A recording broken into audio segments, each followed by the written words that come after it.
We are live. Welcome everyone. Hi, Callum. Hi, Marcin. How are you? I'm good. You are busy not time. in your usual place, and you are on an even worse internet connection.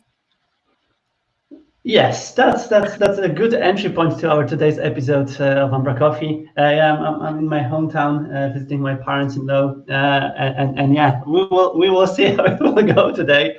But yeah, it's been an extremely busy week for me, and I didn't realize that it's Friday already. To be honest, in the morning today. Yeah. What about you? What about you? Yeah, it's been an incredibly busy week for me too. I mean, I joined Microsoft Build for 2 days, whilst also trying to do a bit of work and sorting a whole bunch of other stuff for the week ahead. So yeah, lots going on, as always. Nice. But this Friday is, as I've tweeted, also a kind of unusual for Umbraco community because it's been called an Umbraco Tuesday again, and yeah, I have this t-shirt. You are wearing Umbraco t-shirts, and the whole idea, if someone don't know, is about wearing one of the t-shirts related with the Umbraco and Umbraco community event, festival, whatever else, and share it basically in the web under umbraco tees hashtag or hash hashtag in the web. And basically, yeah, it's gathering a lot of community members a year. I wanted to say year by year, but it's not yearly activity. Yeah. Yeah, let me just open the tweet deck maybe. I think Pete and Steve Temple raised the klaxon because there was some chatter about how people are kind of missing CodeGarden, and it would have been right now that people would be heading off to the retreat. CodeGarden would have been from Tuesday, so we are some cool pictures. Yeah, and some trends, and we've highlighted it last time that it was one of the most let's say popular Umbraco Tuesday, and today it looks like so far it looks like it's going to be almost the same success or even better and bigger success. So it's good to share your pictures with Umbraco T-Zone. Because when this would normally happen, the klaxon would get raised and someone would go, "Oh, I forgot," and they're already at the office. And they can't do anything about it. Everyone's at home with all of their Umbraco tees, so we could announce it in the morning and everyone would be able to join. I saw as well that Simona said that this would have been his 10th CodeGarden coming up, and he is going to wear an Umbraco tee for every day now up until the end of what would have been his 10th CodeGarden, just to keep that spirit alive. Oh. Yeah, you've just remembered everyone that in this month we were usually replacing our garderobe and wardrobe with Umbraco t-shirts, and again, yeah, we are once again a little bit sad that we are not in Denmark currently attending the CodeGarden event, but there are some funny and not funny initiatives around the community which are trying to keep us involved, right? And there was a thread on Twitter started by Mark Goodson and Lars Erik with this picture, and of course really high quality Photoshop skills here exposed with the ability to contribute and be present during the event. And it turned out into a bigger idea of the repository here on GitHub, where everyone can contribute. Submit pull requests. Hopefully, request for Photoshop skills as well. There is a PSD template here, so that's up for grabs for sure. That is brilliant. So yeah, we can all contribute. We can all join the gathering outside of the Doc 5000 building and just grab a beer, chat to each other, and meet again. I was joking with Arnold and you maybe like late last week about doing a virtual boat trip on the Wednesday night, so we could just set up a Zoom channel and just look at pictures of water. I'm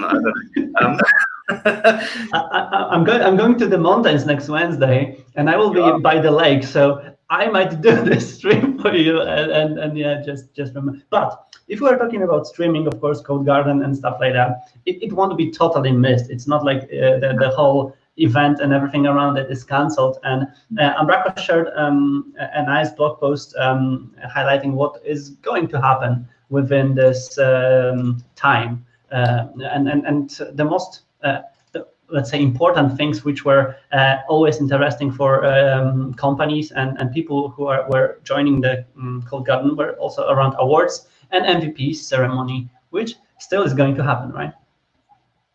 Yeah, so they're going to do 2 separate award streams on Wednesday, which would have happened normally. So they would have had the MVPs announced as part of the CodeGarden keynote at the start of the day, and then at the end of the day, they would have had the Umbraco Awards show. But obviously that can't happen. So instead, they are doing 2 live streams, one at 11 a.m. Denmark time, European time. Don't know how that translates worldwide, but it's on YouTube and it'll be recorded and you can go back and watch it. And that's the MVP announcements. And then at 4 p.m., there is the awards show. Yeah. So links are here on this blog. They are also under. They will be also under our video with both YouTube streams highlighted there. And yeah, I'm personally looking forward to the Umbraco Awards, because it's always kind of an inspiration source for everything what we are doing with Umbraco and our clients and projects. And year by year, we were amazed by the work done by a lot of agencies and companies around the globe. So probably it won't be different this year, and we will be all amazed by the results. And that's not actually the only thing happening on Wednesday. So yeah, Wednesday we also have if you want to learn maybe more about Umbraco or Azure, I'm running with Henk Bolman and some special guests from Umbraco HQ, an online webinar, I guess you could call it a webinar, a walkthrough of getting Umbraco up and running on Azure. So we'll cover everything from start to finish in an hour, and you can just tune in free on Twitch. So Wednesday is actually going to be quite a busy day if you've got a lot of Umbraco live streams to watch. Yeah, and you will be discovering Twitch as well, right? It's a kind of new platform for us, and we've been discussing it a while ago. We did. And we have a Twitch account, which we are not using. But yeah, that might be a good information if we should use it, and if there is a community which is there interested in topics like that. So yeah, a really busy Wednesday, but it not ends on Wednesday, right? There is an initiative which we've mentioned a while ago called Code Patch, and let me just share my screen again. And there are some more information about the events shared on the updated version of the website. So there are some speakers coming out who is involved in the whole initiative. Of course, the schedule, which is again really well divided into various time zones, days, and type of the activities. And yeah, there, as we can see here, it's a lot of things planned there. It's starting on Friday and ends on end of the Saturday, 30th May. Yeah. This is well, firstly, a little secret here. Lottie has been scrambling to get this website live. Okay. Coffee, and it's now live. So well done, Lottie, and it looks awesome. It was way more than I was expecting there to be. You can filter the sessions and everything. It's fantastic. But yeah, there's 1.5 days worth of amazing activities. So you've got a few community guided chats on like the .NET Core project and accessibility and a bunch of other stuff. You've got some lightning talks, which are still to be announced. Although I have seen a copy of the schedule. And there's going to be even more stuff. So there's things like the first timer session. You can just spend the whole time hacking around. And I can exclusively announce that I will be hosting the Beta Garden, or I think we're going to call it Beta Patch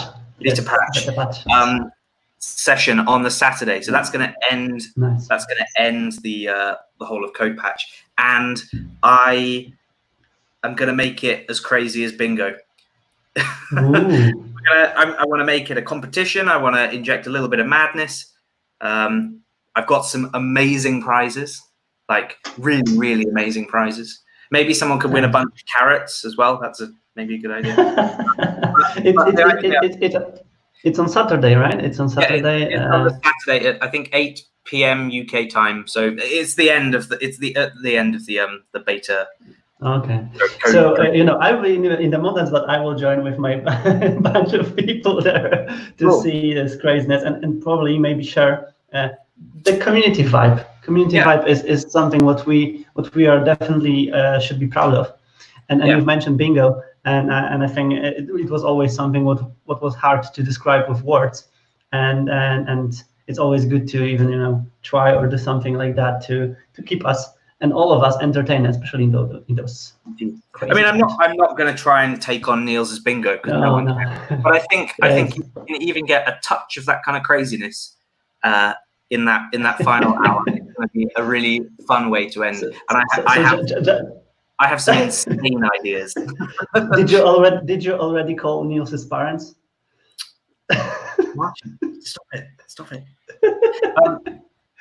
But okay, in seriousness, beta patch is going to be, I think, 6 people. You get 5 minutes. You demo something you've been working on, and we're going to choose a winner, and the winner will get some exclusive prizes.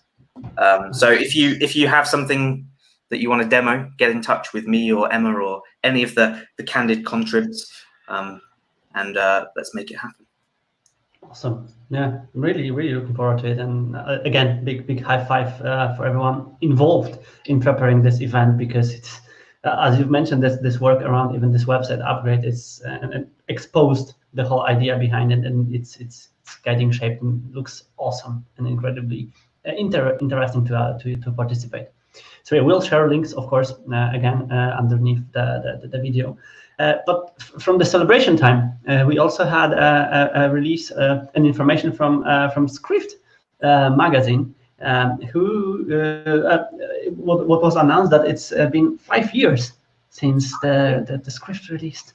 5 years. It's a long time. And again, it's in the correlation with the code patch event, because there was during this release there was an information about the whole event and highlight of the missing CodeGarden with all the authors of the Skrift magazine gathered in the Umbraco photo booth. Which year it was? It was 2018 or 19? I think that's last year. Yeah. Maybe last year, yeah. Exactly. It's an amazing bunch of people. I can see myself and some other familiar faces, of course. So yeah, 61 issues, 124 articles, and 88 authors to date. During the 5 years. Amazing. And again, I think it's worth to remember again that the Skrift magazine is still on Patreon. Patreon. Yeah. Patreon. Yeah. Patreon. So it's worth to again help in making it more attractive or more active or more pro when it comes to supporting the initiatives like that. And the team there put a lot of effort into making sure that the quality's high, editing the articles.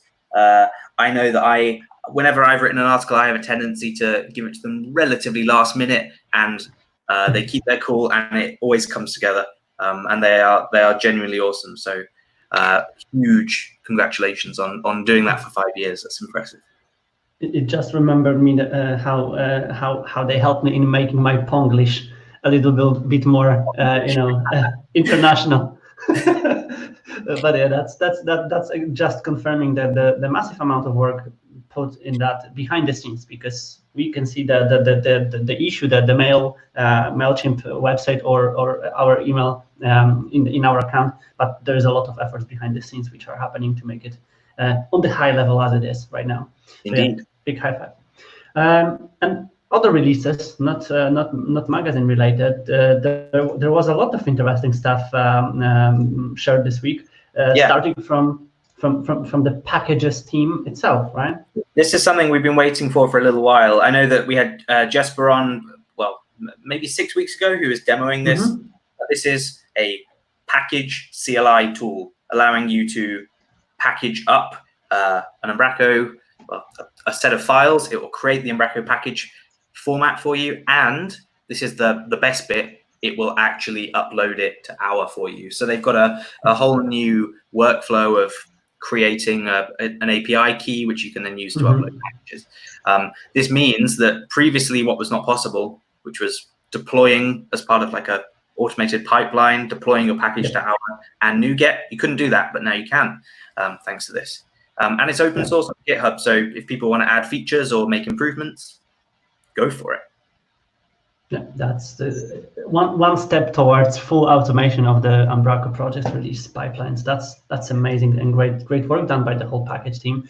And again, it might satisfy people who are Power Automation users, and maybe even speed up releases of some of the packages, such as some of the great packages which were also released this week. And Callum, we've gathered a list of them. We have 1, 2, 3, 4, 5 of them. One of them was already mentioned a while ago. A font, awesome icon pack, but it has this is using the new packages tool. With the package tool, which is fantastic. Like Chris was super quick off the mark to get this up and running. There was talks when it was first launched that, we need to get some documentation together for how to do this on GitHub Actions, how to do this on Azure DevOps. And Chris, within a day, came back and said, got it working on GitHub Actions, and here's some really clean config that people can follow and use. So that's awesome. Oh, yeah. Awesome. Yeah. And right now we can all learn from it. Copy paste the most popular method of evolving and extending knowledge, and use it in our package pipelines. That's amazing. And other packages, one really big and interesting from the beginning of the week was coming from Kevin Jump, and it's called Silent Upgrade. Again, I mentioned this automation more than once already, but it was something what we were all dreaming about for a long time. So full automated installation of the Umbraco upgrade or patch upgrade, where the manual steps were required before. Right now, it's a configurational setting which is here. So if we will allow silent upgrade whenever it's possible, the installer will just bypass the manual step there, which is such an amazing thing, right? It's absolutely fantastic. And I've had to hack around with this sort of process before, doing crazy things like hitting the web API endpoints that run in the installer and trying to run the migrations in code, and it's just a bit of a mess. But Kevin's done it really nicely. And I mean, he said the repo is a little bit of a hack, but actually the code is really clean. It's easy to follow. It looks really good. But also it reminded me the thread on Twitter about it, where we've been analyzing the repository, how it's done in 160 lines of code or something like that. And the solution seems to be a little bit hacky, but also simple. But as Kevin replied to this thread, it was not that simple to discover how to do it. And you've mentioned this whole, it's not like we were just dreaming about it or not trying to do anything with that, but it was such an extremely hard to connect all the dots and places that probably, that's my guess, but Kevin's experience with all the using imports and all the actions internally performed in the core with the database upgrades and migrations just helped extremely in making it all just combined and done. Yeah, definitely. So that's a big upgrade, big package, and big high five again. And Umbraco Dictionary Property Editor is another new package on our from Romeo. I think this is Romeo's first package as well, which is cool. Yep. So it's creating a new set of data editors for controlling dictionary items such as checkbooks lists, radio buttons, and drop-down lists. Awesome. Yeah. Again, image optimize. So new package for optimizing images, and as we can see, WebP. I think we're just doing the wiring up for image processors optimizer plugins. So you can, with a few app settings, it will optimize all of your Umbraco images coming out, which is helpful. Yeah, again, very handy, and it's great to see it done with the configuration items, because some of the even front-end teams were looking for things like that, and right now they can just provide what should be done, how the processor should behave within our installations, and just set, done. Yeah, such a great package. I need to pass it to our team. And Umbraco Time Picker, which is a picker which allows to select only time. I can't remember, was it present in the default picker? It wasn't, and that was something what we were. I've been racking my brains, and I also think it's possible in the existing core picker, but I need to go and play with that. I swear at some point I've put in a date time format that's just date, but not just time. Really? Yeah, I don't know if someone is in front of Umbraco installation. Please check it out for us. But I remember that there was something there was not a picker for only date or only time. But if it's fixing this lack of pickers, that's amazing. And whilst we're on air, someone please go check and tell me if that's possible. Because we won't end the stream if you want good to know that. So that's from the packages side, and of course there was some great insights shared from Umbraco HQ itself, and starting from the core package core collaborator team chronicles, written by Sebastian on my 19th. I was not able to catch up on this. I don't know if you have checked all the data and numbers here. But again, it's a good summary of what has happened within the core contributions. Yeah, there's a huge number of community contributions that have been going to the core quite recently. I think I remember and new contributors. Yeah, loads of new contributors. I remember Seb, I think, at some point saying that they kind of just need to do a contributors release at some point with all of these bits in.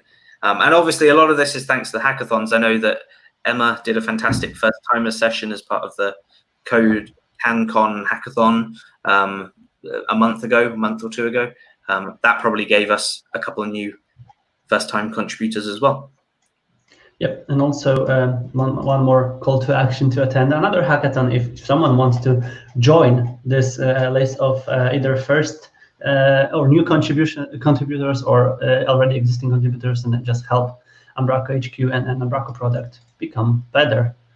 And second blog post was about education program realized by Perplex company, which were visiting, which representatives were visiting us a while ago, and it's a great story about how we and everyone can teach Umbraco within these times using some well-known tools, and how people are approaching it.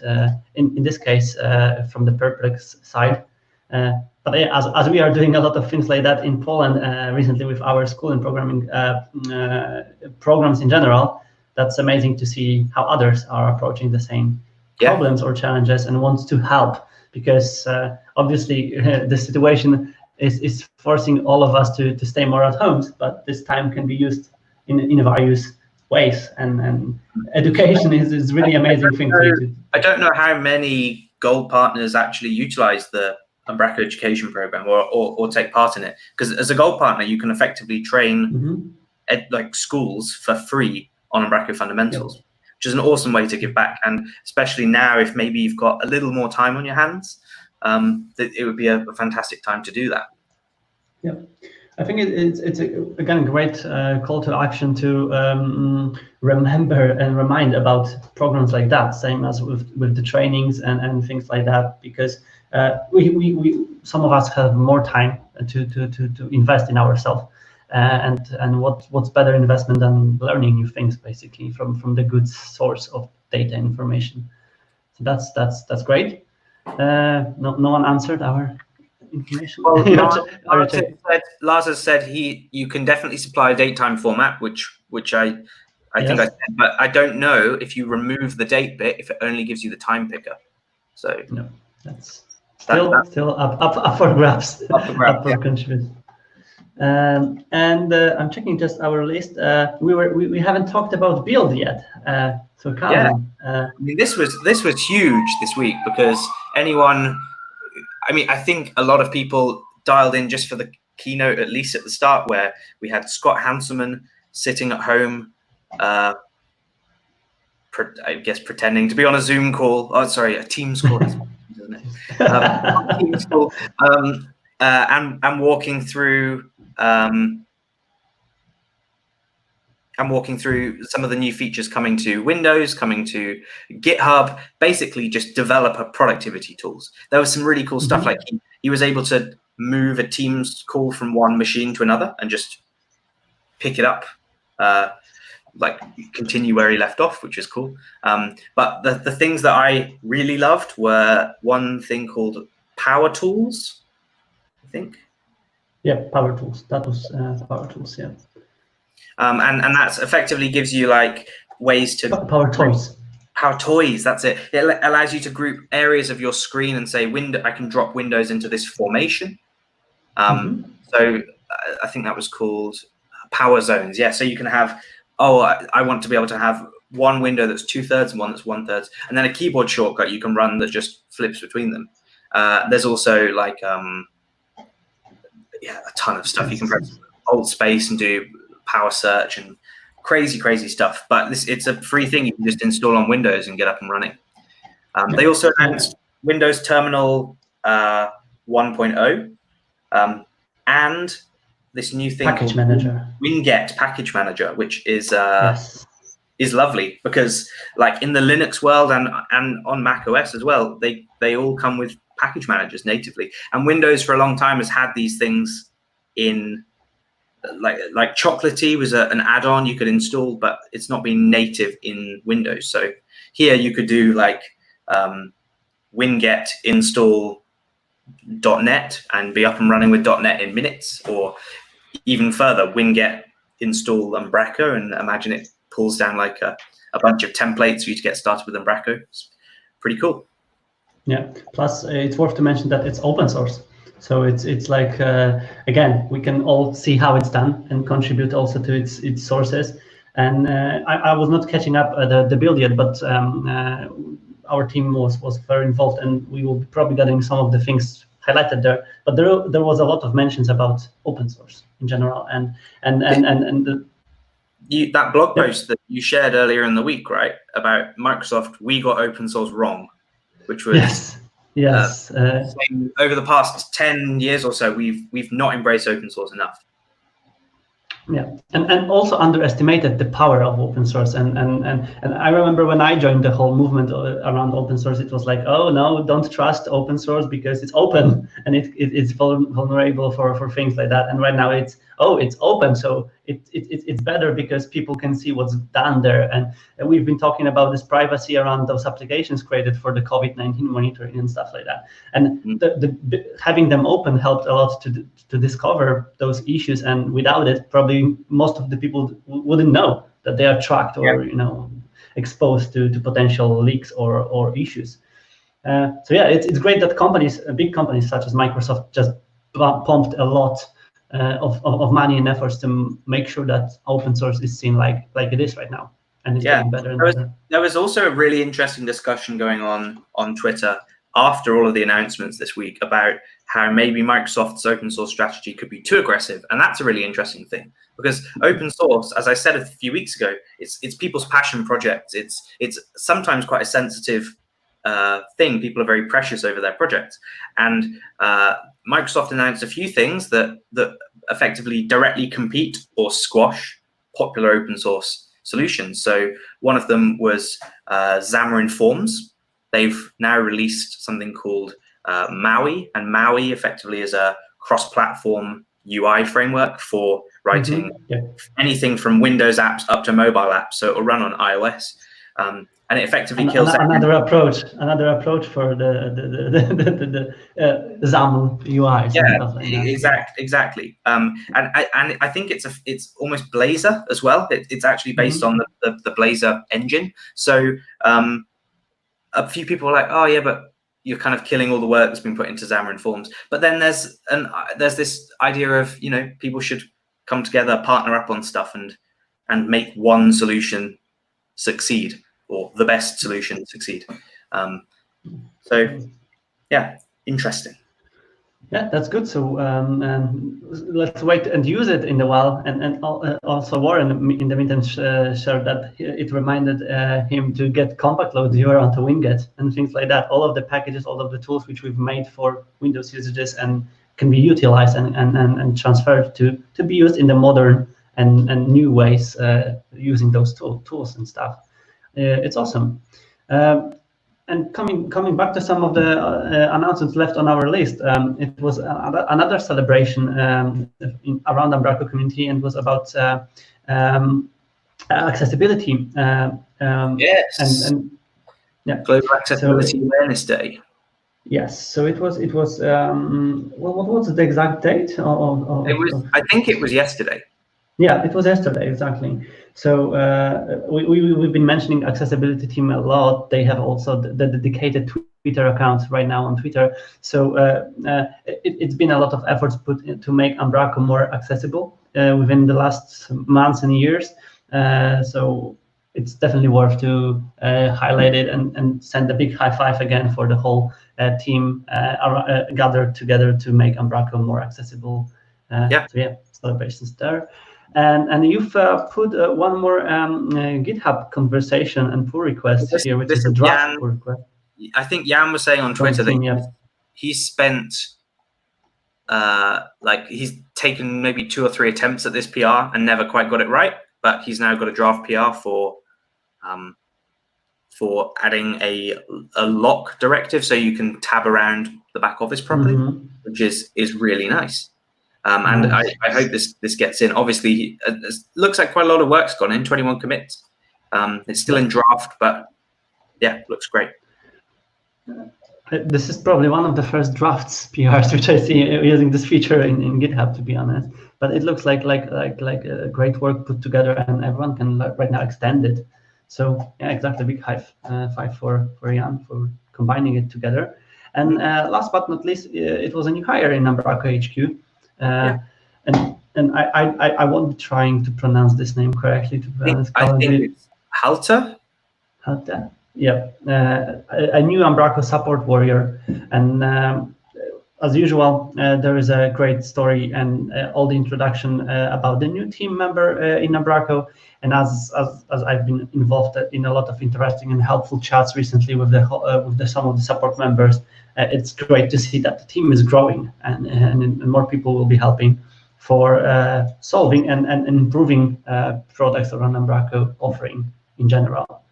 So yeah, that's probably all from our list. Referring back to CodeGarden, just to highlight, Sebastian promised that he can happily kayak pass through the Umbraco sticker bridges in Copenhagen to remind everyone. So yeah, just call to action to send a GoPro to Sebastian. Your umbraCoffee sponsored GoPro is in the post.